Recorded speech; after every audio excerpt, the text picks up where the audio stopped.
है दोस्तों, welcome to the tech design study. तो प्लास्टिक मोल्ड डिजाइन का कंप्लीट कोर्स अगर आपको करना है तो इस नंबर पे आप मुझे मैसेज कर सकते हो। व्हाट्सएप पे मैसेज करके जो सिलेबस है उसको आप उस मुझसे ले सकते हो। ठीक है, तो मैं आपको प्रोवाइड करा दूंगा।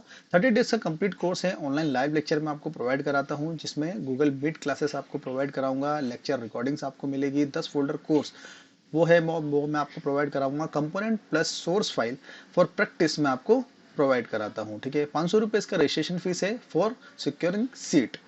इसके लिए आपको एनएक्स यूनिग्राफिक्स के कैड सॉफ्टवेयर में आपको स्किल अच्छी होना चाहिए। अगर आपकी स्किल अच्छी नहीं है तो एनएक्स यूनिग्राफिक्स का 15 दिन का कोर्स आप कर सकते हो, जिसके लिए 500 रुपये रजिस्ट्रेशन फीस रहेगा। ठीक है, चलिए तो आज हम लोग बात करने वाले हैं वर्टिकल इंजेक्शन मोल्डिंग के बारे में।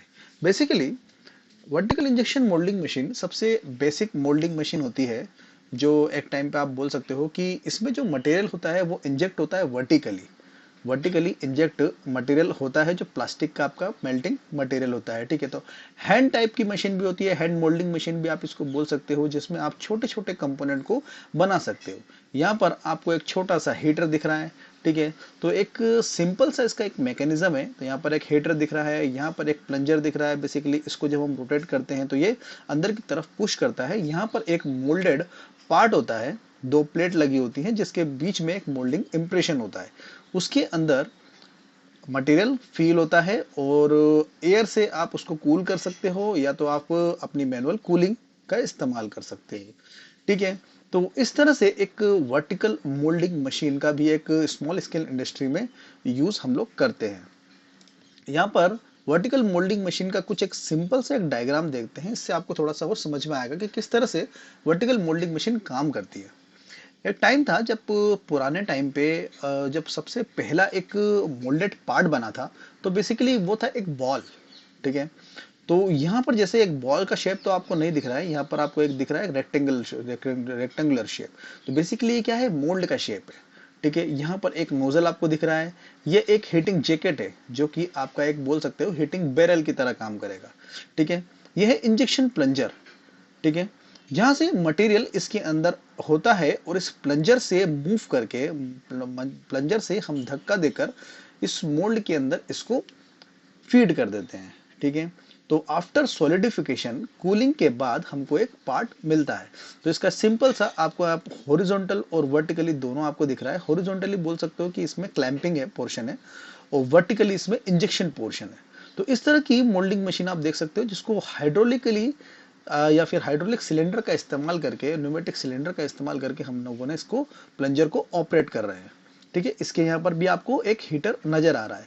तो इस तरह से आपको वर्टिकल मोल्डिंग मशीन आपको हमेशा स्मॉल स्केल इंडस्ट्री में दिख सकती है, जहां पर छोटे छोटे इलेक्ट्रिकल के कंपोनेंट बनते हैं या फिर हाउस होल्ड के कंपोनेंट बनते हैं।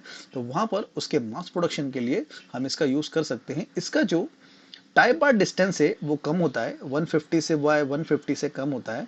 तो इसमें छोटे छोटे मोल्ड ही सिंगल या 2 केविटी में आप मैक्सिमम बना सकते हो। ठीक है, यहाँ पर आपको 2 सिलेंडर नजर आ रहे हैं, तो इससे आपको समझ में आ रहा होगा कि यहाँ पर बेसिकली क्लैंपिंग फोर्स लगेगा।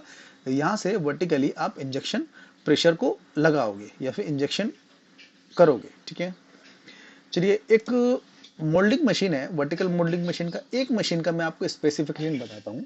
बेसिकली इसका जो क्लैंपिंग फोर्स है, मतलब कितने टन की मशीन है, वो कितने टन की मशीन है, 15 टन की मशीन है, 15 टन की मशीन है। ठीक है, इसकी इंजेक्शन कैपेसिटी जो है वो है 40 ग्राम। जैसे बड़ी अगर मशीन होती है जो 30 टन की, 40 टन की, 50 टन की मशीन होती है, तो उसकी इंजेक्शन कैपेसिटी 120 ग्राम या फिर 130 ग्राम ज्यादा होती है। तो 40 ग्राम का मीनिंग ये हुआ कि इंजेक्शन कैपेसिटी मतलब 40 ग्राम का मटेरियल एक बार में 15 टन की मशीन में आप मैक्सिमम भर सकते हो। राइट, स्क्रू का जो डायमीटर है, स्क्रू का डायमीटर मतलब आप बोल सकते हो यहाँ पर प्लंजर डायमीटर। तो यहाँ पर प्लंजर डायमीटर कितना है, 25 mm। ठीक है, प्लंजर डायमीटर कितना है यहाँ पर, 25 mm का इसका डायमीटर है। तो प्लंजर डायमीटर मतलब ये जो आपको प्लंजर दिख रहा है, बेसिकली इसका जो डायमीटर है वो 25 mm होगा। ठीक है, मोल्ड का साइज मैक्सिमम, इसमें मोल्ड आप कितना बड़ा लगा सकते हो, मतलब टाइप बार डिस्टेंस जो है आपका 280 इंटू 145 mm। तो ये लेंथ और विड्थ है बेसिकली। ठीक है, मैक्सिमम ओपनिंग से लिमिट जो रहेगी वो आप यहाँ पर देख सकते हो। ठीक है, तो यहाँ पर आप देख सकते हो, यह है मैक्सिमम और ओपनिंग इसकी लिमिट। आप एक बार मोल्ड को एक बार लगा देते हो तो इसमें ओपनिंग का कुछ नहीं, आपको मोल्ड को ही बेसिकली निकालना पड़ता है। ठीक है, तो ये कुछ स्पेसिफिकेशन मैंने आपको वर्टिकल मोल्डिंग मशीन के बारे में बताए हैं कि बेसिकली मैंने किसी एक 15 टन की मशीन के स्पेसिफिकेशन आपको बताए हैं। बाकी उसके बाद जब हम कोर्स करेंगे, कोर्स में हम लोग कई मशीनों को देखेंगे कि किस तरह से हम लोग अलग अलग मशीन का इस्तेमाल करते हैं अलग अलग तरह के मोल्डों में से कंपोनेंट को निकालने के लिए।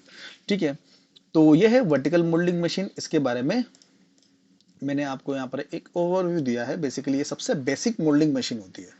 ठीक है, इसके बाद जो लेक्चर लेने वाला हूँ वो है हॉरिजॉन्टल मोल्डिंग मशीन।